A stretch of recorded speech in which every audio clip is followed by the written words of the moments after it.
Assalamualaikum warahmatullahi wabarakatuh.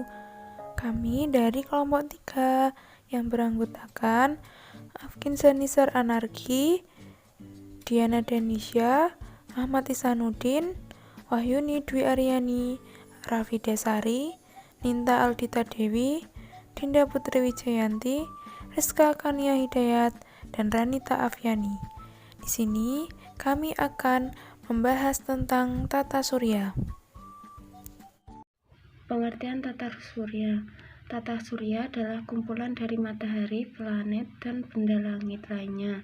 Tata surya juga bisa dikatakan sebagai tempat di mana planet-planet dan benda langit berada sambil terus mengelilingi matahari.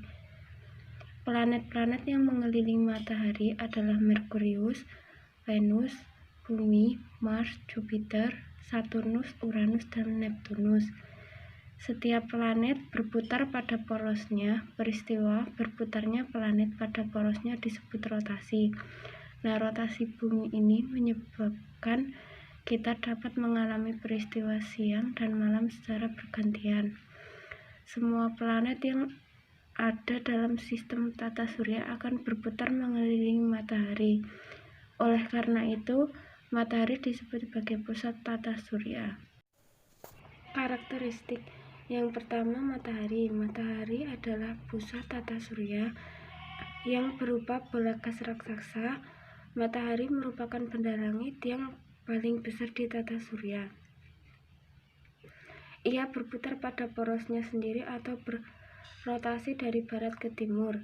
Yang kedua, planet. Planet merupakan anggota tata surya yang tidak dapat memancarkan cahaya sendiri. Planet bergerak mengelilingi matahari dalam lintasan yang berbentuk elips. Proses ini disebut dengan orbit, sedangkan proses perputaran planet mengelilingi matahari disebut revolusi. 3. Asteroid. Asteroid adalah benda langit berupa batuan yang terletak di antara orbit planet Mars dan Jupiter. Garis edar asteroid disebut dengan sabu asteroid. Sama seperti planet, asteroid juga berputar mengelilingi matahari. Perbedaannya adalah terletak pada ukuran. Asteroid lebih kecil dibandingkan planet. Asteroid terbesar bernama Ceres yang memiliki diameter 940 km. Karakteristik yang keempat adalah komet. Komet adalah benda langit berupa es padat yang mengelilingi matahari. Sama seperti planet, komet juga bergerak mengelilingi matahari. Namun, orbit komet lebih lonjong jika dibandingkan orbit planet. Komet juga sering disebut dengan bintang berekor. Hal ini karena ketika bergerak mengelilingi matahari, komet menyemburkan gas bercahaya yang dapat dilihat dari bumi. Yang kelima adalah meteoroid. Meteoroid adalah kumpulan batu-batu kecil yang ada di sekitar tata surya. Meteoroid berasal dari sabuk asteroid. Meteoroid ini bergerak mendekati bumi akibat dari gaya gravitasi bumi.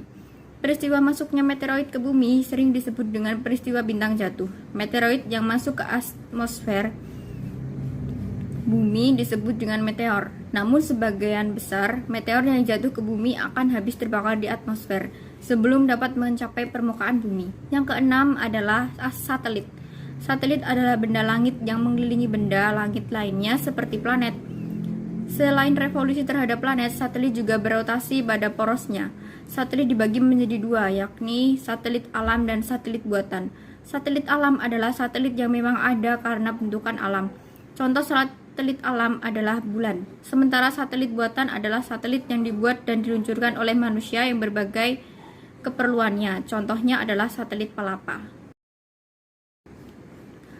Planet-planet. Berdasarkan letak garisnya, edaran planet dibagi menjadi dua, yakni adalah yang pertama, planet dalam adalah planet-planet yang berada di dalam sabuk asteroid atau letaknya antara orbit Mars dan Jupiter, yaitu Merkurius, Venus, Bumi, dan Mars. Yang kedua adalah planet luar tata surya, adalah planet-planet yang berada di luar sabuk asteroid, yaitu Jupiter, Saturnus, Uranus, dan Neptunus. Kita akan menjelaskan tentang planet-planet dalam dan ciri-cirinya di tata surya. Planet dalam yang pertama yaitu Merkurius.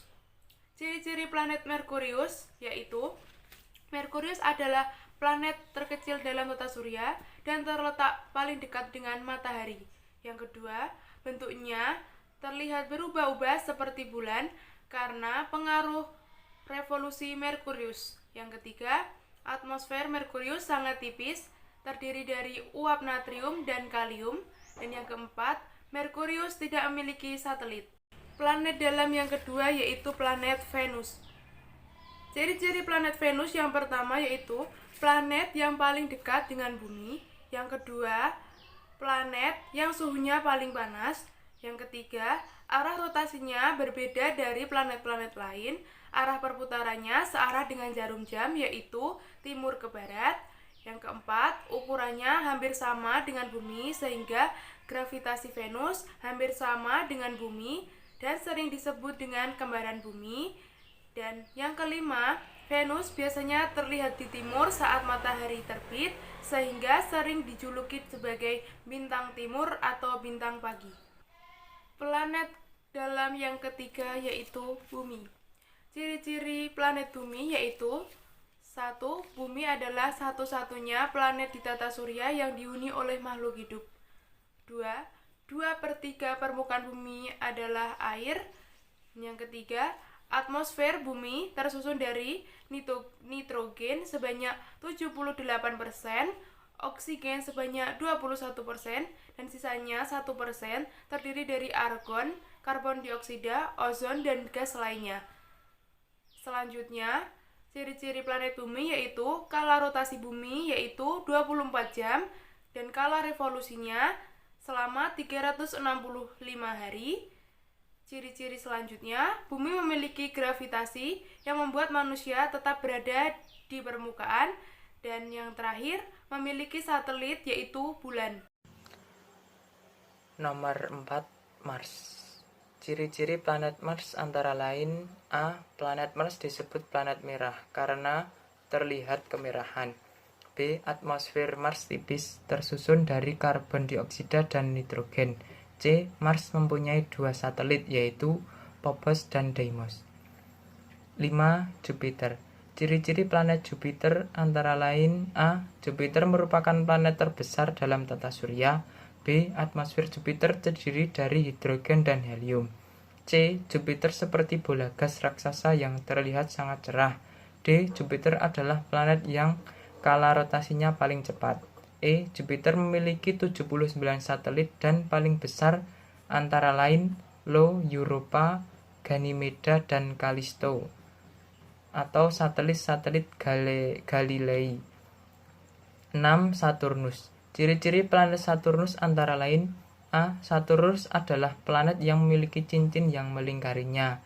Cincin ini terdiri dari bongkahan es dan batu kerikil yang dilapisi es. B. Planet ini tampak berwarna kekuning-kuningan.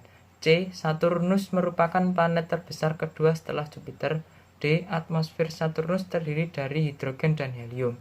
E. Saturnus memiliki 82 satelit. Yang paling besar adalah Titan. 7. Uranus. Ciri-ciri planet Uranus antara lain: A. Planet ini tampak berwarna hijau kebiru-biruan. B. Atmosfer Uranus terdiri dari hidrogen, helium, metana. C. Uranus memiliki 27 satelit. Yang paling besar adalah Oberon, disusul Titania, Umbriel, Ariel, dan Miranda. Yang selanjutnya yaitu planet Neptunus. Ciri-ciri planet Neptunus yang pertama, berwarna biru dan memiliki cincin tipis. Yang kedua, suhu permukaannya berkisar negatif 190 derajat Celcius sampai 215 derajat Celcius, dan susunan atmosfernya sama dengan planet Uranus dan memiliki 13 satelit. Dampak revolusi dan rotasi bumi. Pergerakan rotasi dan revolusi yang terjadi pada bumi berakibat pada perubahan waktu hingga musim dan hari. Revolusi pada bumi menyebabkan perubahan musim di setiap negara. Perubahan ini juga disebabkan oleh pergerakan rotasi yang terjadi saat bumi bergerak mengelilingi matahari. Yang kedua, perbedaan frekuensi waktu siang dan malam. Dampak dari revolusi bumi membuat perbedaan frekuensi dari siang dan malam. Siang dan malam pada bagian bumi utara dan selatan akan berbeda dengan bagian bumi di garis khatulistiwa. Pada bagian bumi di garis khatulistiwa memiliki waktu siang dan malam yang terbagi rata-rata masing-masing 12 jam. Rasi bintang. Rasi bintang adalah sekelompok bintang yang membentuk pola tertentu. Sebenarnya rasi bintang yang kita lihat itu jaraknya tidak berdekatan satu sama lain. Letak antara satu bintang dengan yang lain itu berjauhan. Ketika kita mengamati dari bumi, tampak berdekatan yang tersusun polanya.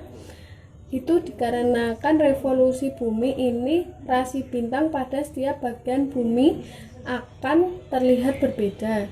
Nomor 5, adanya kalender Masehi. Kalender Masehi ini tercipta karena adanya revolusi bumi berdasarkan pembagian bujur batas dari penggalan internasional pada 180 derajat. Dampak revolusi dan rotasi bulan.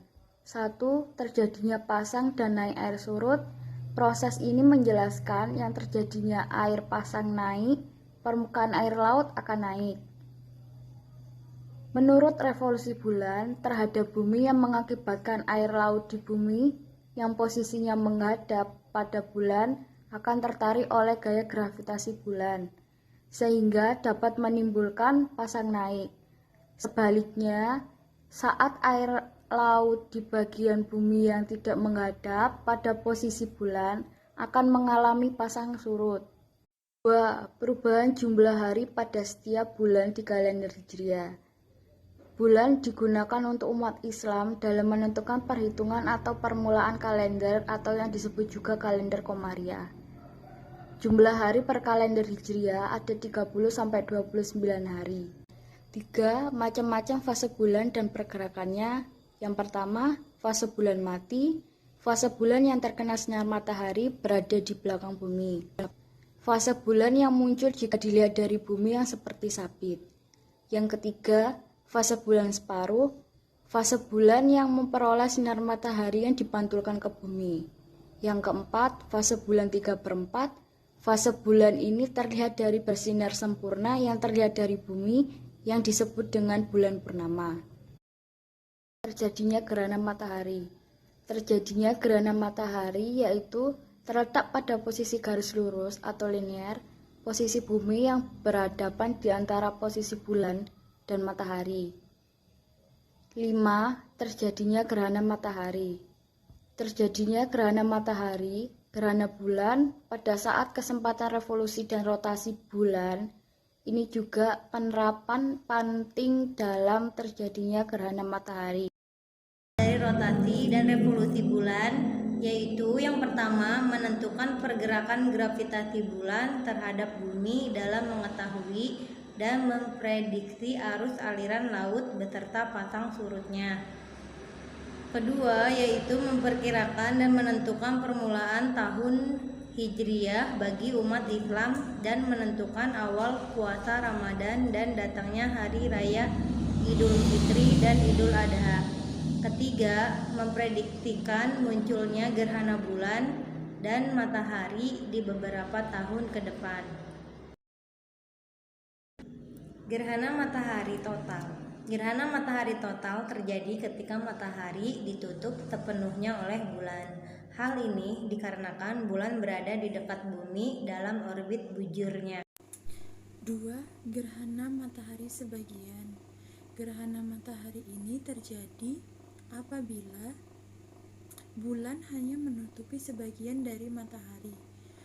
3. Gerhana matahari cincin. Gerhana matahari cincin terjadi ketika bulan hanya menutupi sebagian daripada matahari dan cahaya matahari, selebihnya membentuk cincin bercahaya yang dikelilingi bayangan bulan yang dikenali sebagai cincin. Sekian presentasi dari kelompok 3, kurang lebihnya mohon maaf. Wassalamualaikum warahmatullahi wabarakatuh.